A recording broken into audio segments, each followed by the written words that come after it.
श्री राधे। आइए अष्टम स्कंध के 9वें अध्याय में भगवान ने जो मोहिनी स्वरूप लिया था, क्या चमत्कार कर दिया भगवान ने।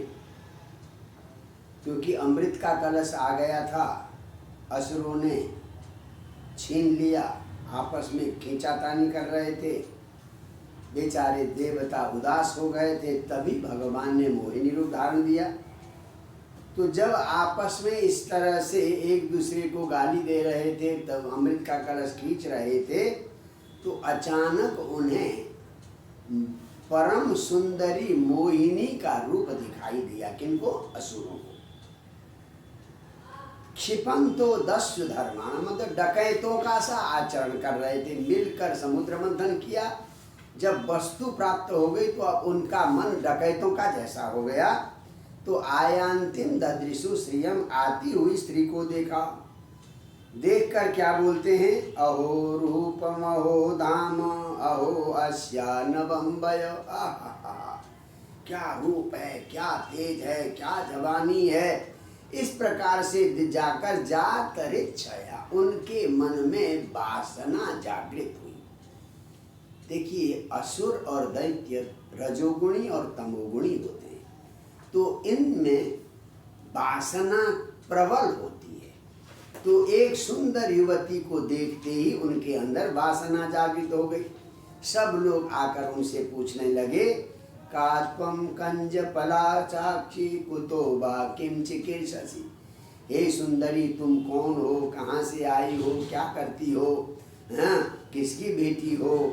ऐसा लगता है आज तक न देवताओं ने, न दैत्यों ने, न सिद्धों ने, न गंधर्वों ने, किसी ने अभी तक तुम्हें छुआ भी नहीं। इतनी सुंदरी और इतनी कोमलांगी हो, तो ऐसा लगता है हम शरीरधारियों के लिए विधाता ने बनाकर तुम्हें भेजा है। अब एक बात है, हम एक वस्तु की कामना से यहाँ संघर्ष कर रहे हैं। अमृत मंथन किया था, अमृत मिल गया, उसी अमृत के लिए आपस में संघर्ष हो रहा है। हम सब लोग भाई भाई हैं, कश्यप के पुत्र हैं। तो पुरुषार्थ करके हमने जो है, वयम कश्यपदायादा भ्रातरः कृत पौरुषा, हमने पुरुषार्थ किया है और अमृत प्राप्त हुआ है। इस अमृत को तुम बांट दो। देखिए, अभी कोई नई औरत आई है सुंदर रूप बनाकर, यानी वासना में इतने व्याकुल हो गए, भाइयों पर विश्वास नहीं, संतों पर विश्वास नहीं, गुरुजन पर विश्वास नहीं, एक नई आई हुई लड़की पर उन्हें विश्वास हो गया। कहते हैं तुम बांट दो।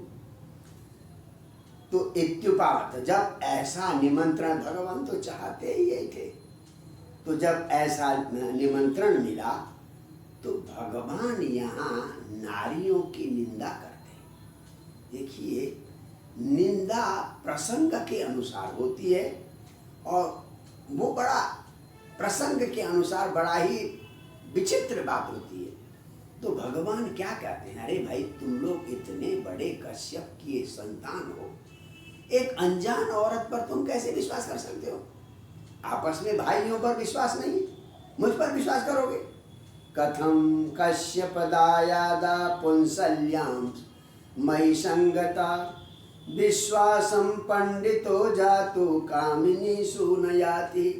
अरे कश्यप के पुत्रों, पढ़े लिखे हो, पुंसल्या में तो एक के बाद एक दूसरे पुरुषों पर जाने वाली वेश्या हो। मुझ जैसी पुंसली में तुम कैसे आसक्त हो गए? देखो, कामिनी स्त्रियों पर पंडित कभी विश्वास, कामिनीषु पंडित जातु विश्वासम न याति। ऐसी कामिनी औरतों पर, जो कामासक्त औरतें हैं, उन पर कभी पंडित लोग, ज्ञानी लोग विश्वास नहीं करते। देखो स्त्रियों का हृदय कैसा होता है। देखिए, स्वयं भगवान यहाँ पर नारी का रूप बनाए हुए, मोहिनी का रूप बना हुए, और स्त्री की ही निंदा कर रहे हैं। तो स्त्री स्वयं की निंदा करे तो वहां पर दोष आबह नहीं। तो क्या कहते हैं? शाला विकाराम स्त्रीणाम च स्वैरीणाम सुरद्विष। हे दैत्यों, यानी शाला वृकाणाम, शाला कहते हैं घर के कुत्ते, वृका कहते हैं क्या नाम, भेड़िए। यानी कुत्तों के भेड़ियों में, कुत्तों में भेड़ियों में, और स्वैरिणाम स्त्रियां, वेश्या औरतों में कोई अंतर नहीं। यानी कुत्ता भी जहाँ रोटी मिली वहीं जाता, भेड़िए भी जो मिले उसी को खाते हैं। तो वैसे ही स्वैरिणी जो वेश्याएं होती है वो भी जो पुरुष मिल गया, जो पैसा देगा उसके पास चली जाती है। तो उनके साथ सख्यानी अनित्यानी आओ, उनकी दोस्ती कभी नित्य नहीं होती, क्योंकि ऐसी स्त्रियां तो नूतनम नूतनम विचिन्मता, वो नया नया पुरुष ढूंढती है। इसलिए मेरी जैसी औरतों पर कभी विश्वास नहीं करना चाहिए। देखिए कितना विचित्र विषय है, वो अंधविश्वास कर रहे हैं और भगवान सावधान कर रहे हैं कि ऐसी औरतों पर विश्वास नहीं करना चाहिए। परंतु कहते जो कामासक्त होता है वो अंधा होता है, हैं? कामासक्ता न पश्यन्ति कामी दोषम न पश्यति। कामासक्त व्यक्ति, कामी व्यक्ति दोष को देख ही नहीं पाता। इतना समझ यथार्थ का भगवान ने मोहिनी के रूप में स्वैरिणी स्त्रियों का वास्तविक स्वरूप बताया, फिर भी उन्हें उनकी बातों पर नहीं गए। क्या कहते हैं अब वो, इति ते छेदितैस्तस्या आश्वस्त मनसो सुरा जहसु भाव गंभीरम ददुश्चामृतवा। इस प्रकार से मजाक से कहा, अपनी निंदा की, फिर भी इतनी उनके प्रति आस्था, इतना उसके प्रति आदर भाव हो गया था, मुस्कराए और अमृत का बर्तन दे दिया। अपने भाइयों को, देवताओं को, सब किसी को नहीं दे रहे थे, परंतु एक चलती फिरती औरत को अमृत का बर्तन दे दिया। अमृत का बर्तन लेते ही अब मोहिनी भगवती ने कंडीशन रखा। देखिए क्या कंडीशन रखती है, ततो गृहीत्वामृत भाजनम हरि बभास ईषद स्मित शोभिता भो शोभया गिरा यद्यप्युपेतं क्वच साधु साधु वा कृतं मया वो विभजे सुदामिमाम। तो देखो मैं इस शर्त पर तुम्हें अमृत बांटूंगी, मैं अपने हिसाब से जैसा निर्णय करके जो बांटूंगी, चाहे तुम्हें अच्छा लगे न लगे, कोई विरोध नहीं करेगा। बोलो मंजूर है? ठोक बजा कर करते हैं भगवान काम, कोई लुकाव छिपाव नहीं है, एकदम ठोक बजा कर।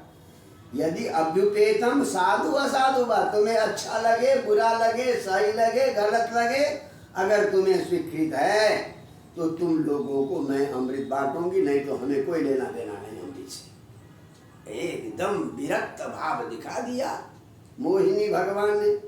इतना कहने पर भी वो इतने व्याकुल थे, तो उन्होंने कहा कि जी बिल्कुल जैसे आप करोगे, हम चुपचाप प्रतीक्षा करेंगे अपनी बारी की, हम बीच में विरोध नहीं करेंगे। बस इतना वचन लेने के बाद अब सबसे कहा भाई एक दिन का उपवास करो। एक दिन का उपवास कराया, स्नान कराया, फिर हवन करवाया। अथोपोष्य कृत स्नाना हुत्वा च विशानलम, ब्राह्मणों को गाय धन आदि दिया, स्वस्ति वाचन ब्राह्मणों से कराया, फिर नए एकदम बिना धुले हुए नए वस्त्र पहने, कुशासन पे बिठा दिया और पूर्व की ओर मुख करके अलग अलग लाइन में बिठा दिया। देखिए क्या युक्ति है, एक लाइन में, एक साइड में दैत्यों को असुरों को, एक साइड में देवताओं को बता दिया।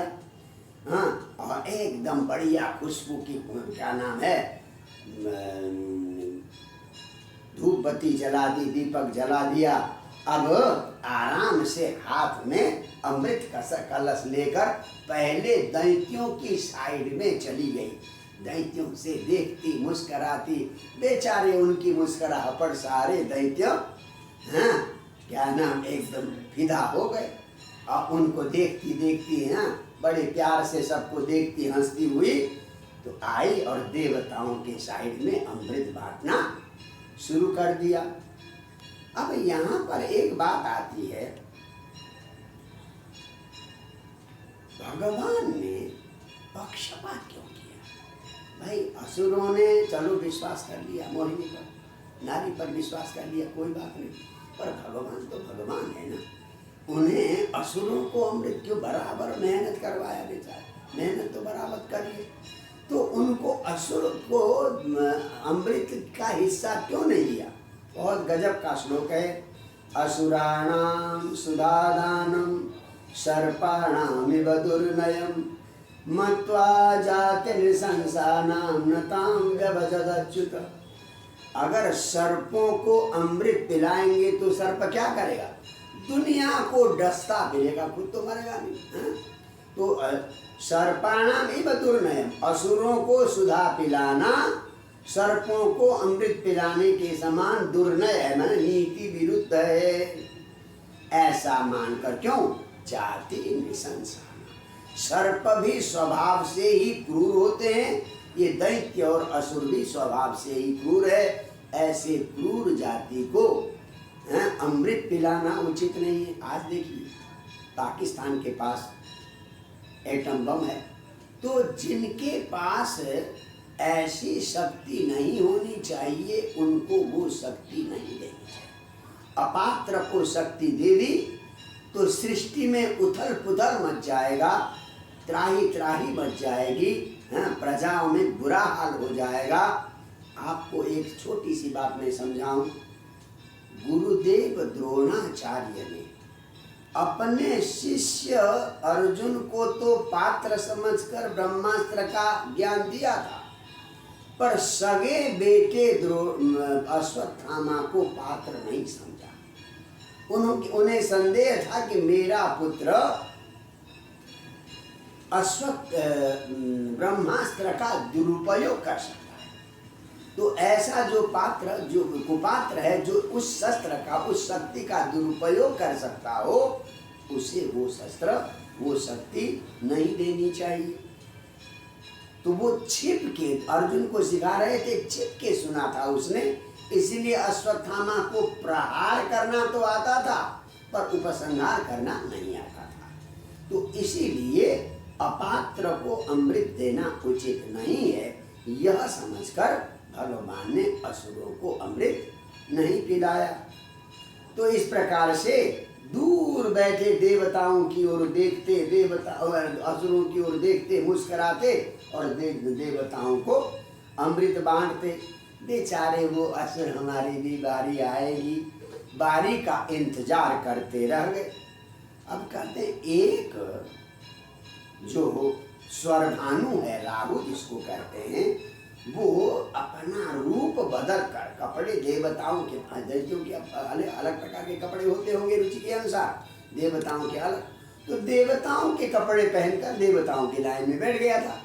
अब देते देते भाई पंक्ति भेदो न कर्तव्य, कहते हैं पंक्ति में आप बांट रहे हो ना खाने की वस्तु, तो पंक्ति भेद नहीं करना चाहिए। तो बांटते बांटते उसको भी दे दिया। इधर चंद्रमा और सूर्य ने देख लिया, उनका कि देखो ये तो असुर है और इसने पी लिया। तो भगवान ने तत्काल सुदर्शन को आदेश दिया और उसका शिरच्छेद कर दिया। देवलिंग प्रतिच्छन्न स्वरभानु देव संसदी प्रविष्ट सोम पिबत चंद्रार्काभ्याम च सूचित। अब उसने पी लिया, अंदर चला गया अमृत, गला काट दिया तो सिर भी जीवित और धड़ भी जीवित। चलो, तो इस प्रकार से ब्रह्मा ने उसको भी अमर कर लिया। अब जब देवताओं ने, सब देवताओं ने अमृत पी लिया, सबके देखते देखते मोहिनी ने अपना असली स्वरूप धारण कर लिया। हैं? पश्यताम असुरेन्द्राणाम स्वम रूपम जगरिये हरि। असुर देख रहे थे कि हमारी बारी आएगी, इतने में विष्णु का स्वरूप धारण कर लिया। किसने? मोहिनी भगवती ने। अब यहाँ पर सुखदेव जी कहते हैं, देखो, एवं सुरासुरगणा समदेश काल हेत्वर्थ कर्म गतयो पिफले विकल्पा। देखो, समदेश, समान देश, समान काल, समान लक्ष्य, देवताओं का भी लक्ष्य अमृतपान था, असुरों का भी लक्ष्य, तो सब ने समान दृष्टि से कर्म किया, पर फल में विकल्प हो गया। हाँ, मुहूर्त भी वही, समय भी वही, मेहनत भी वही, लक्ष्य भी वही, फिर भी फल ही विकल्प। बोले क्यों हुआ फल में विकल्प, फल में भेद क्यों हुआ?